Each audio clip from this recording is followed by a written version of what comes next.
తెలంగాణ రాష్ట్ర ప్రభుత్వ భాషా సాంస్కృతిక శాఖ, దేవాదాయ ధర్మాదాయ శాఖ ఏర్పాటు చేసిన పంచాంగ పఠనం శ్రీ శ్రీ సంతోష్ కుమార్ శాస్త్రి గారు ఈరోజు పంచాంగ పఠనం చేసి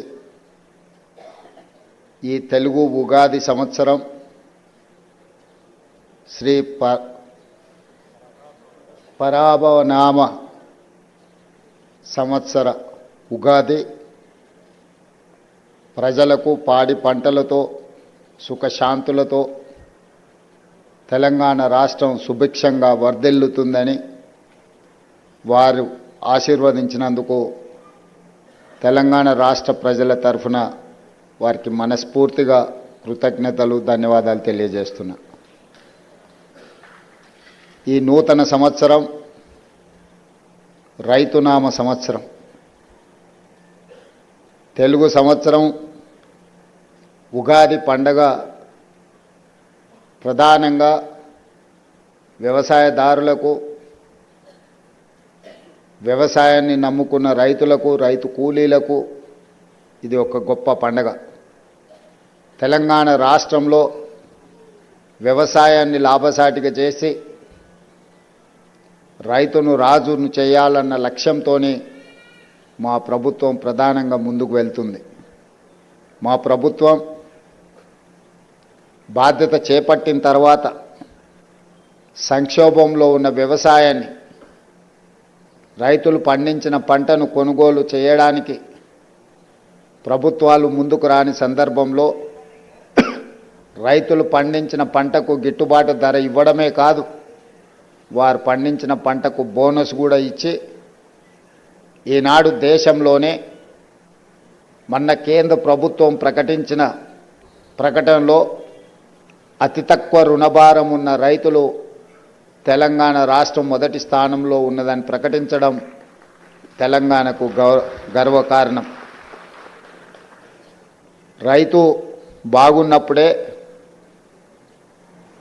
మన పంట పొలాలలో పాడి పంటలు పండినప్పుడే రాష్ట్రం సుఖశాంతులతో ఉంటుంది. తెలంగాణ రాష్ట్ర జనాభా దాదాపుగా 70% వ్యవసాయ ఆధారిత కుటుంబాలే. ఈరోజు పరిశ్రమలు ఎన్నొచ్చినా, ఐటీ ఎంతగా రానిచ్చినా మన ప్రధాన జీవనాధారం వ్యవసాయం.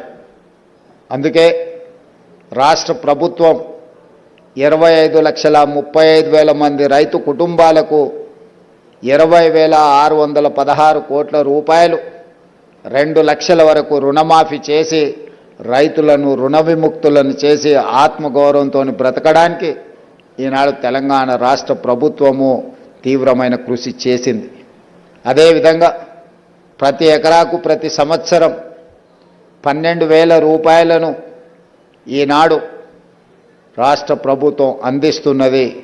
దాదాపుగా ఇప్పటికీ 18,000 కోట్ల రూపాయలు ఈరోజు రైతులకు రైతు భరోసా పథకం కింద ఖర్చు పెట్టడం జరిగింది. రేపు 22వ తారీఖు నుంచి మళ్ళీ రైతు భరోసా కార్యక్రమాన్ని మా ఆర్థిక మంత్రి బట్టి విక్రమార్క గారు ప్రారంభించబోతున్నారు. ఈ సందర్భంగా రైతులకు శుభాకాంక్షలు నేను తెలియజేస్తున్నా. ఈనాడు రైతును ఎరువులు కావచ్చు, రైతులు పండించిన పంటకు విశ్వాసం కల్పించడమే రాష్ట్ర ప్రభుత్వం యొక్క ప్రధాన ఉద్దేశం. ఈ రాష్ట్రంలో ఉచిత కరెంటు రైతులకు అందించిన, రైతు పండించిన పంటకు గిట్టుబాటు ధర ఇచ్చిన, రైతులకు రుణమాఫీ చేసిన, రైతులకు రైతు భరోసా కార్యక్రమాన్ని అమలు చేసిన, రైతుల కోసం రైతు బీమా పథకాన్ని అమలు చేసిన, ఇవన్నీ కూడా రైతు సంక్షేమం కోసం, ఈనాడు రైతుల అభివృద్ధి కోసం మా రాష్ట్ర ప్రభుత్వం పాటుపడుతున్నది.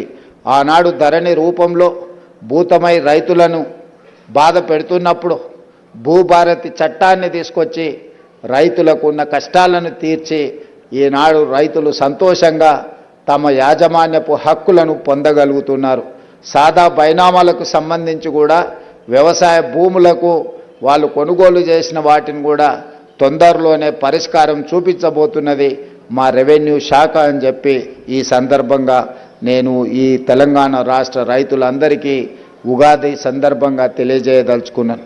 అందుకే రాష్ట్ర ప్రభుత్వం రైతుల కోసం చేస్తున్న ప్రయత్నాల్ని, రైతుల కోసం నిర్మిస్తున్న సాగునీటి ప్రాజెక్టులను, అదేవిధంగా ఈనాడు రైతుల సంక్షేమం కోసం మేము అమలు చేస్తున్న పథకాలన్నీ కూడా దేశంలోనే తెలంగాణ ప్రతిష్ట పెంపొందిస్తుంది. సంతోష్ కుమార్ శాస్త్రి గారు చెప్పినట్టుగా ప్రభుత్వము ఎల్లవేళలా అప్రమత్తంగా ఉంటుంది.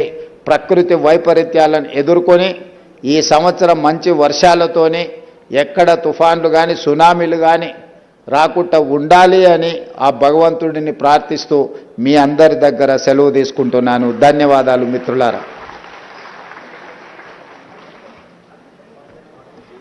ఇది రైతునామ సంవత్సరం అంటూ రైతుల ప్రయోజనం కోసం, రైతుల ఆత్మవిశ్వాసాన్ని పెంచేలా అద్భుత సందేశాన్ని ఇచ్చిన ముఖ్యమంత్రి వర్యులకు హృదయపూర్వక ధన్యవాదాలతో ఇప్పుడు ఆనరబుల్ సీఎం గారి చేతుల మీద